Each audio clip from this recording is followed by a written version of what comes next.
সাংবাদিক সম্মেলন করলেন বীরভূম লোকসভা কেন্দ্রের প্রার্থী। ঘোষণা করল Indian national socialistic action forces দলের সর্বভারতীয় সভাপতি শেখ কলিমুদ্দিন। আজ বীরভূমের রামপুরহাটের দলীয় কার্যালয়ে এই সাংবাদিক সম্মেলন করা হয়। এদিনের সাংবাদিক সম্মেলনে Indian national socialistic action forces দলের প্রার্থী করা হলো কলকাতা হাইকোর্টের আইনজীবী দোলা সরকারকে। তৃণমূল কংগ্রেসের পরিচালিত রাজ্য সরকারের বিভিন্ন দুর্নীতি তুলে ধরে নির্বাচনের লড়াই করবেন তিনি।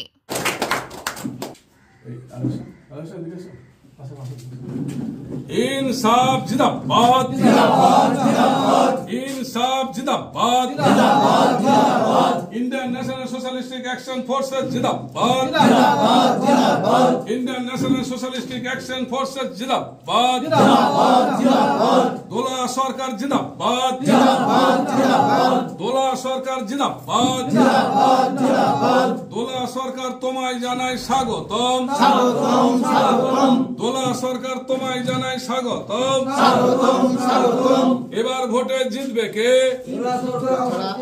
এবার ভোটে জিতবে কে এবার ভোটে জিতবে কে ইনসাফ জিন্দাবাদ জিন্দাবাদ জিন্দাবাদ সরকার কলকাতা হাইকোর্টের আইনজীবী, এটাই আমার প্রথম পরিচয়। তাছাড়া আমি দক্ষিণ কলকাতার অধিবাসী। আচ্ছা, আপনাদের বীরভূমের সাথে আমি ওতপ্রোতভাবে বহু বছর ধরে জড়িত, কর্মসূত্রে বলতে পারেন। কারণ সিউড়ি কোর্ট বলুন, বিভিন্ন এখানকার যেসব কোর্টগুলো আছে সব জায়গাতেই আমি যাতায়াত করেছি। ক্লায়েন্ট আছে আমার, তাদের সুখ দুঃখের পাশে আমি অনেক সময়তেই লিগাল ব্যাপারটা দেখাশোনার জন্য এসেছি। তারাও আমার কাছে সহায়তা দিয়েছেন। তো সেই সূত্রে আমি তারাপীঠেও বলতে পারেন আমি এসেছি এখানে, পুজো আর্চা দেওয়ার জন্য। সুতরাং বীরভূমকে আমি খুব কাছে থেকে চিনি, হাতের তালুর মতন। আমি খুব পছন্দও করি জিনিসটাকে, খুব এই শহরগুলোকে আমি খুব ভালোভাবে রেসপেক্ট করি বলতে পারেন। এখানকার মানুষজনকে সকলের সাথে আমার একটা সুসম্পর্ক আছে। এবার বলি, এখান থেকে আমার দাঁড়ানোর এটা একটা বিশেষ কারণ বলতে পারেন। কারণ আমি এখানকার গ্রামে গঞ্জে ঘুরে ঘুরে দেখেছি যে বহু জায়গায় রাস্তাঘাট হয়নি, চিকিৎসার সুব্যবস্থা নেই, গরিব মানুষরা দুবেলা দুমুঠো ভালো করে খাবার পর্যন্ত পায় না, এবং গ্রামের নর্দমার খুব বাজে অবস্থা। শহরেও বহু জায়গাতে ভালো হসপিটাল নেই, রাত বিরাতে স্ট্রিট লাইটেরও ভালো অভাব বলতে পারেন, ঠিক মতন মেনটেন হয় না। তো কোনোভাবে যদি আপনারা আমার সহযোগিতা করেন, আমি যদি আসতে পারি, তাহলে নিশ্চয়ই আমি চেষ্টা করব এখানকার মানুষজনের সার্বিক উন্নতি যাতে আমি করতে পারি। কারণ জনকল্যাণমূলক কাজ এটাই আমাদের প্রথম লক্ষ্য হবে। আর যদি অ্যাজ এ অ্যাডভোকেট আপনারা বলেন, তো আমি সবসময় মানুষের পাশে আছি। কলকাতা হাইকোর্টের যেহেতু বার কাউন্সিলের আমি মেম্বার বলতে পারেন, যে কোনোভাবে আইনত দিক থেকেও আমি যতটা সম্ভব চেষ্টা করব সাধারণ মানুষের, গরিব দুঃখী মানুষের পাশে থাকতে, এবং আইনত সুব্যবস্থা তারা পায় সেদিকটাও আমি নজরে রাখবো।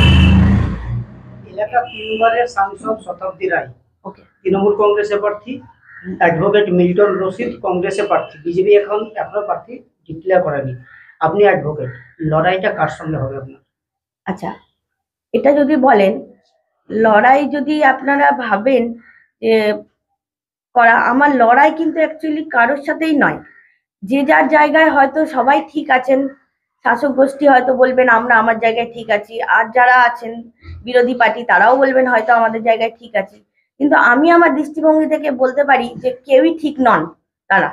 কেন, কেউ এসেছেন ফিল্ম ইন্ডাস্ট্রি থেকে, নাটকের সিরিয়াল সব থেকে করে এসেছেন, এবং তাদেরকে আমি সকলকে রেসপেক্ট করি। আমি ছোট থেকে তাদের সিনেমাও দেখেছি, কিন্তু সার্বিক উন্নতি কেউ কিন্তু করেননি। হয়তো যিনি আর যাদের কথা বলছেন তারাও হয়তো স্বনামধন্য, তারাও হয়তো যে যার ফিল্ডে হয়তো খুব নাম করা এক একজন, কিন্তু উন্নতি কিন্তু বীরভূমের হয়নি। আমার প্রধান লক্ষ্য কিন্তু কারোর সাথে লড়াই করা নয়, আপনাদেরকে পাশে পাওয়া। গোটা বীরভূমকে আমার চাই, কেন, যাতে গোটা বীরভূমের আমি সাধারণ মানুষের, গরিব দুঃখী মানুষের উন্নতি করতে পারি। সার্বিক যে উন্নতি এত বছর হয়নি, 15 বছর 16 বছর ধরে একের পর এক এসেছে, কিন্তু কেউই তারা করে দেয়নি। এটা কিন্তু চোখের সামনে একটা সাধারণ মানুষ হিসেবে আমি বলতে পারি হয়নি, এবং আমি চাই তারা যেন আমার সাথ দেয়, এবং একটু তাদের সহযোগিতা পেলে আমি নিশ্চয়ই তাদের উন্নতি কিছু না কিছু করতেই পারবো।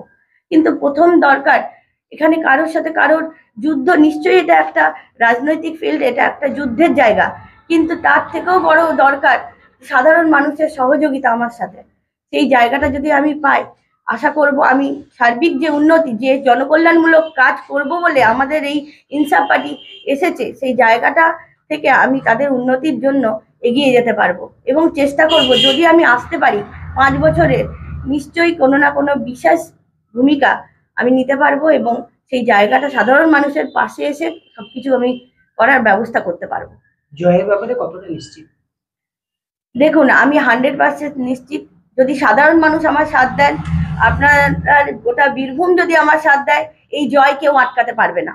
কারণ এতে আমি খুবই আশাবাদী যে আমরা জিতবো। কারণ এই জায়গা থেকে আমি দাঁড়িয়ে যা দেখেছি যে কোথাও কোনো উন্নতি হয়নি, এবং সার্বিক উন্নতি যদি আমার প্রধান লক্ষ্য হয় এবং জনকল্যাণমূলক এবং সাধারণ মানুষকে আমি যদি সঠিক আমার দৃষ্টিভঙ্গি থাকে, হ্যাঁ যে তাদের পাশে আমি দাঁড়াবো, সেটা যদি আমার মেন লক্ষ্য থাকে, তাহলে আমার মনে হয় আমার জয় কেউ আটকাতে পারবে না। সে যত বড় শাসক গোষ্ঠী হোক, যত বড় বিরোধী পার্টিই হোক না কেন। প্রচারে কবে থেকে বেরোবেন? প্রচারে কবে থেকে বেরোবেন? অলরেডি একদিন আমাদের বেরোনো হয়েছে, ঠিক আছে।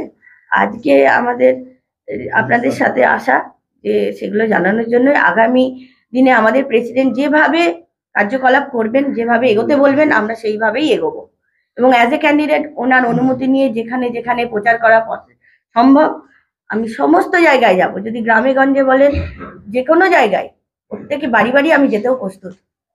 সাধারণ মানুষকে পাশে পাওয়ার জন্য আপনারা যেভাবে এগোতে বলবেন আমি সেইভাবে এগোবো। আকার অভিযোগ আছে?